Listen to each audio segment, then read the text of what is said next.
Salam dostlar.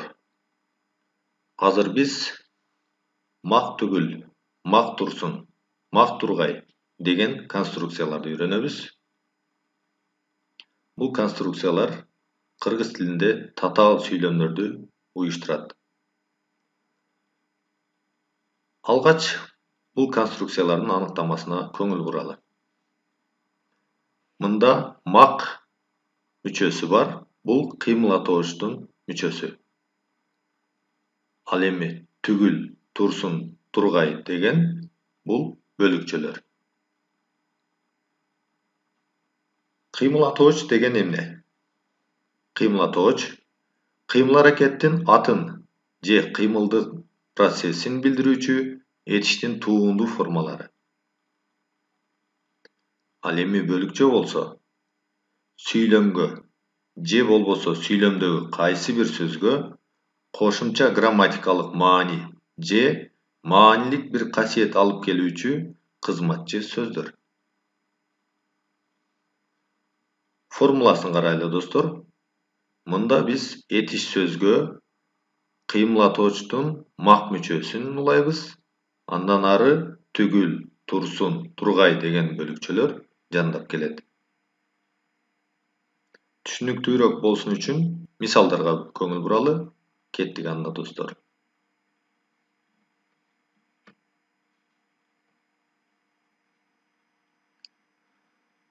Тайпалашым бул китепти окумак түгүл, жаттап алган.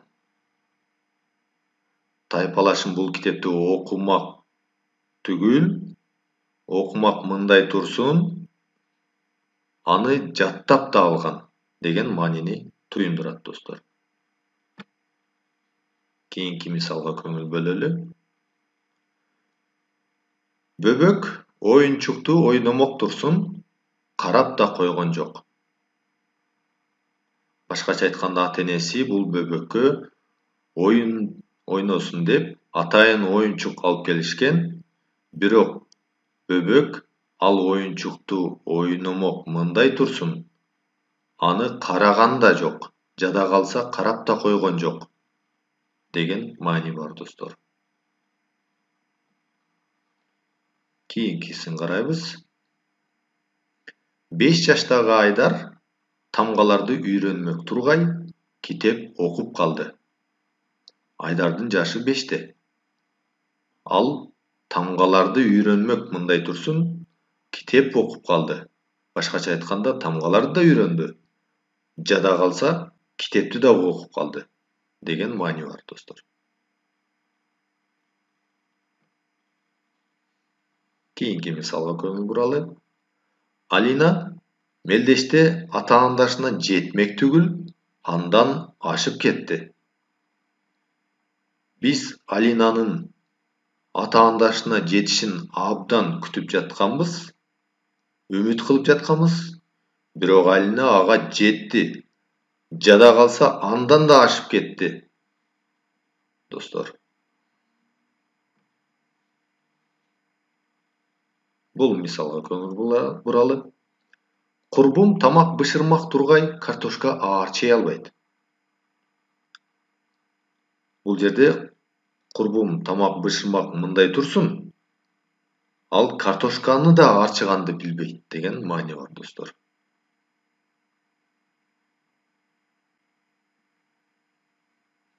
Достор, азыр бул жерде биз кыймылдатоочтун мак мүчөсүнүн кандайча өзгөрөрүн карап көрөлү. Бул жерде оң жакта, жогору жакта карайбыз достор. Бул жерде кыргыз тилинин үндөшүү мыйзамынын схемасы турат. Бул баарыбызга маалым болсо керек достор. Кеттик анда. Мак кандай өзгөрөт? Үндүүлөрдөн кийин мак, мок, мөк, мек. Жумшак үнсүздөрдөн кийин мак, мок, мөк, мек. Каткалаң үнсүздөрдөн кийин мак, мок, мөк, мек. Демек, достор, м тыбышы өзгөрбөйт экен.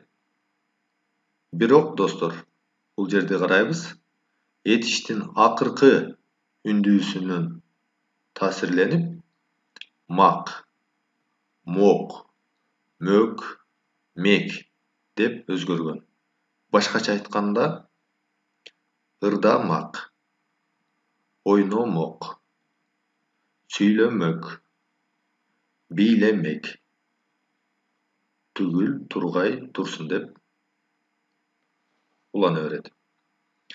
Кийинкисин карайбыз. Мында дагы жазмак, ойлонмок, көрмөк, билмек, түгүл, тургай, турсун деп уланды достор. Каткаланган сөздөрдөн кийин да тапмак, укмак, күтмөк, ичмек, түгүл, тургай, турсун деп уланды достор. Кеттик андан ары. Достор, азыр биз бул жерде көнүгүү жасап көрөлү. Бул жерде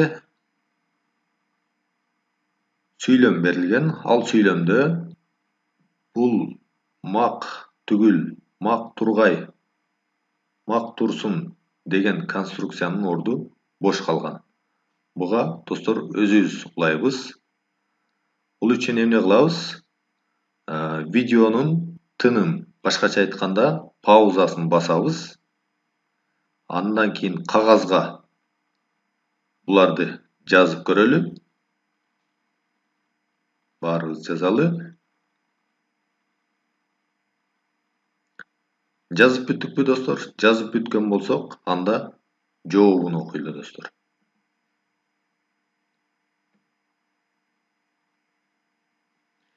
Биринчиси.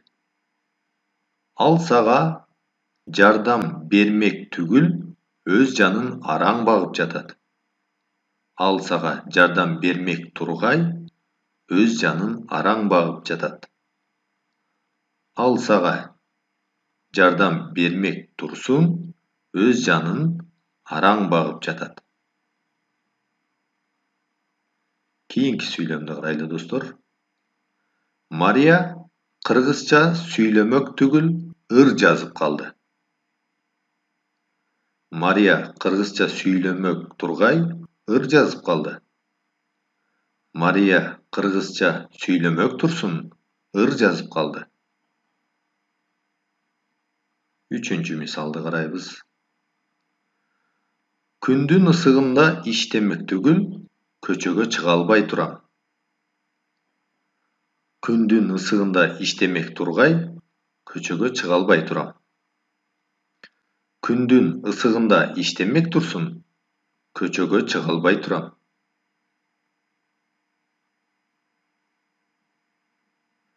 Төртүнчү сүйлөмдү карайлы достор. Сени күтө берип, үшмөк тургай тоңуп калдым. Сени күтө берип, үшмөк түгүл тоңуп калдым. Сени күтө берип, үшмөк турсун, тоңуп калдым.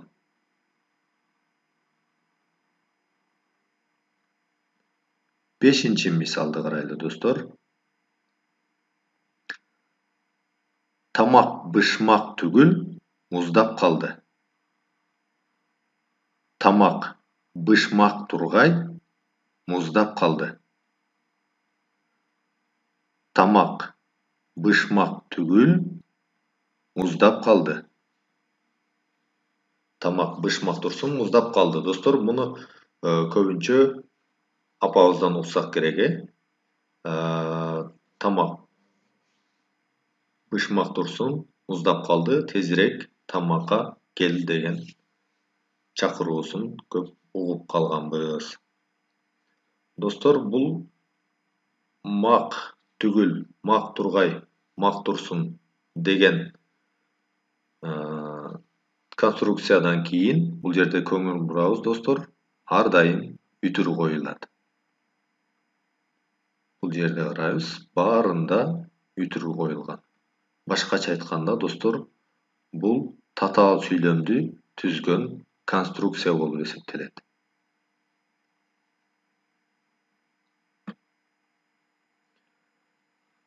Достор, көңүл бурганыңыздар үчүн ыраазычылык билдиребиз. ийгилик каалайбыз.